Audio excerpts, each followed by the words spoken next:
They said the church welcomed all souls, but not hers. That Sunday morning, with her tattered Bible clutched to her chest and her best thrift store dress ironed crisp, the orphaned teacher walked up the old stone steps with nothing but faith in her heart. But faith, it seemed, was not enough. As the choir's voices floated through the stained glass windows, the ushers stood like guards, shaking their heads at her as if her presence alone desecrated holy ground. She had spent her whole life teaching children in the shadows of the town's respectability, always underpaid, always unseen. When her tiny rented room flooded in the storm and she lost most of her clothes and lesson plans, not a single member of the congregation offered help. Still, she believed in grace. Still, she came to worship. But on that day, the doors did not open. The bishop had ordered her away, saying the church had standards. She walked back down those steps slowly, each one heavier than the last. Behind her, laughter leaked from stained glass, a celebration of faith without sacrifice. But she didn't cry. Not yet. Because as she passed the garden wall, a boy with no shoes and a broken hymnal watched her and ran to follow. By sunset, she was sitting in a field of wildflowers, reading scripture aloud to a growing group of children who had been rejected like her. Their faces glowed under the golden sky, and she saw something that made her heart stir. She didn't need a pew to preach love, but what she didn't know was that a storm was brewing behind the pulpit, and soon the very bishop who turned her away would find himself at the center of it. One of the children she comforted was carrying a secret that would shake the entire church and drag truth out from behind its velvet curtain. And all because a teacher with no name left her shame at the church gates and chose to teach beneath the open sky. The bishop's voice echoed like thunder inside the great hall of the church, but outside, in a field of tall grass and scattered hope, the orphaned teacher was building something that no sermon could silence. Word had spread, quietly, like wind through cracked doors, of a woman who taught with kindness, not judgment. More children came, then mothers, then men who hadn't stepped inside a church in years. The soil beneath her feet became sacred ground, and still, she asked for nothing in return. Meanwhile, inside the bishop's world of marble and gold, whispers began to rise like smoke. It started with an envelope slid beneath a sacristy door. Then another. Anonymous notes, claims, drawings, each one darker than the last. The church council dismissed them at first, blaming jealous outsiders, but a janitor found a torn Sunday school record in a trash bin, one that didn't match the official log. Back in the fields, the orphaned teacher didn't know her story had sparked this unraveling. All she knew was that the barefoot boy, Daniel, who followed her from the church steps, was growing quieter by the day.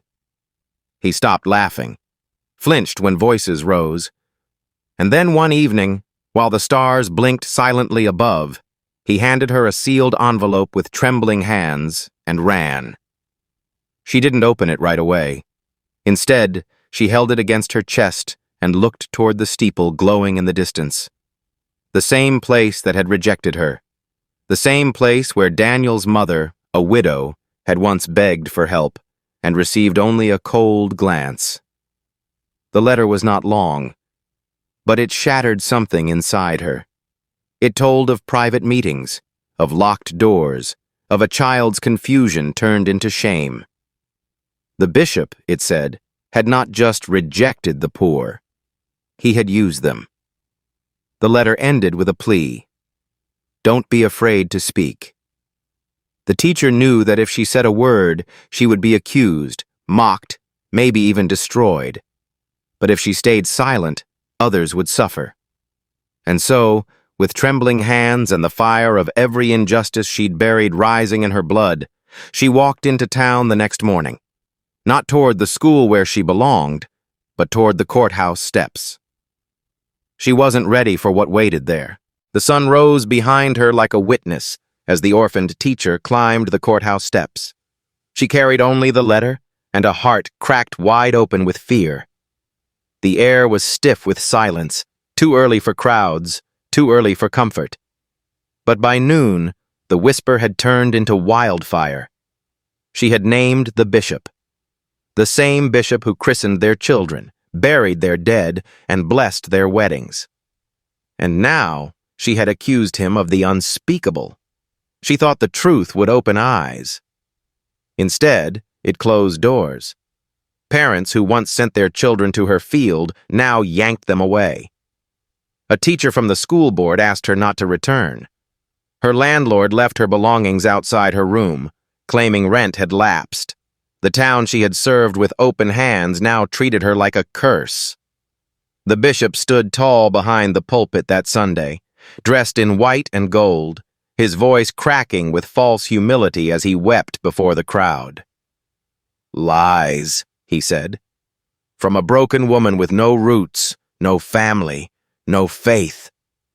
The applause thundered like drums. The teacher, listening from afar, felt each clap as a slap across her soul. But Daniel had not run.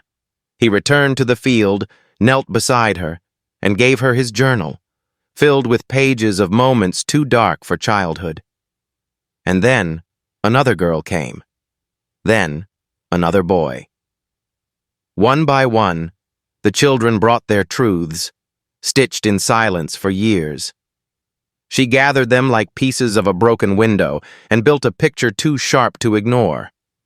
A journalist from another town heard about her and arrived with a camera, a recorder, and a notebook that didn't judge. The teacher didn't want revenge. She wanted protection. For Daniel. For all the others. And she wanted the church to feel, just once, the weight of the pain it had buried under incense and song. Still, the town stayed cold. Someone threw rocks at her window. A hate note slid beneath her door. But for every stone, a child came closer. And in that growing circle of honesty, the wind began to shift. Because one woman had dared to speak. It began with a photo. A faded picture that surfaced from a forgotten filing cabinet, passed quietly to the journalist by an ex-choir member who had long ago left the church in silence. In it, the bishop stood in a dim hallway beside a young girl, his hand gripping her shoulder too tightly, his eyes far too hollow. The date matched one of the stories in Daniel's journal. The journalist published the piece that evening. By morning, it had circled farther than the church walls could block. At first, the elders called it slander, but the evidence had multiplied. Dozens of testimonies, patterns in church records, emails, surveillance footage recovered from an old office camera. What once was a whisper was now a siren. Inside his grand home, the bishop called it spiritual warfare. He claimed enemies had come for his soul. He painted himself a martyr. But outside, the community was shifting. Mothers who had believed him began to question. Fathers who once shook his hand now looked away. A few came to the orphaned teacher's side, standing awkwardly in her field, asking quietly for forgiveness. She didn't offer hate, only silence and the weight of truth. When the court summoned the bishop for questioning, his pride cracked. Cameras captured his scowl, the loss of his polished calm. He arrived flanked by lawyers, but inside, his words twisted under oath. He stammered. He dodged, and in the back row sat the teacher, plain as ever, her hands clasped like they had always been, around truth, not power. She was no longer alone. A school offered her a position, leading a center for abused children. Donations trickled in from people she'd never met. But more than that, the children who once whispered now spoke boldly. Their stories aired, their wounds acknowledged, and though healing was slow, it had begun. The church's glass windows, once untouchable, now reflected a different truth. That holiness without humanity is just hollow performance. The bishop was still in power, but the walls were closing in. And the orphaned teacher, once rejected, was now the voice guiding others through the storm she had survived. The trial was scheduled quietly, but but the people came loudly, not just from town, but from miles beyond, former members, quiet victims, and curious onlookers drawn by the name that once commanded silence, Bishop Ellison. But this time, he did not wear robes. He wore a plain gray suit, and his collar was gone. The courtroom smelled of dust and nerves, and in the back row, sitting as still as scripture, was the orphaned teacher. She had no legal team, no title, no platform, just the words of the children and the truth she had refused to bury. Her testimony was brief, but it was the children's voices that carved the deepest wounds. One by one, they stood, their faces pale, their hands shaking, but their stories unwavering. The bishop shrank beneath their weight. When the verdict came, the crowd didn't cheer. There was no applause, no celebration, just a long, heavy exhale that felt like years of silence breaking. Guilty on multiple counts. The sentence would come later, but the reputation he'd built had already crumbled. The same pulpit that once held him like a crown now stood empty.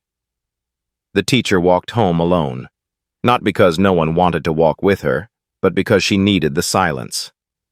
She passed the church she once loved and paused. A candle burned in one of the windows. Someone had left a note by the gate. "Thank you for not giving up." She returned to the field. Children waited there, barefoot, smiling, laughing again. A fire was lit in the center, not for warmth, but for memory. Around it, they read poems, stories, scriptures. A new kind of church was forming, not of stone, but of spirit. The teacher never sought revenge, only light, and now, in the glow of that fire, her past as an orphan, her rejection, her loss, all of it felt like steps in a journey meant for this moment. Because the bishop was exposed. But more importantly, the teacher was finally seen.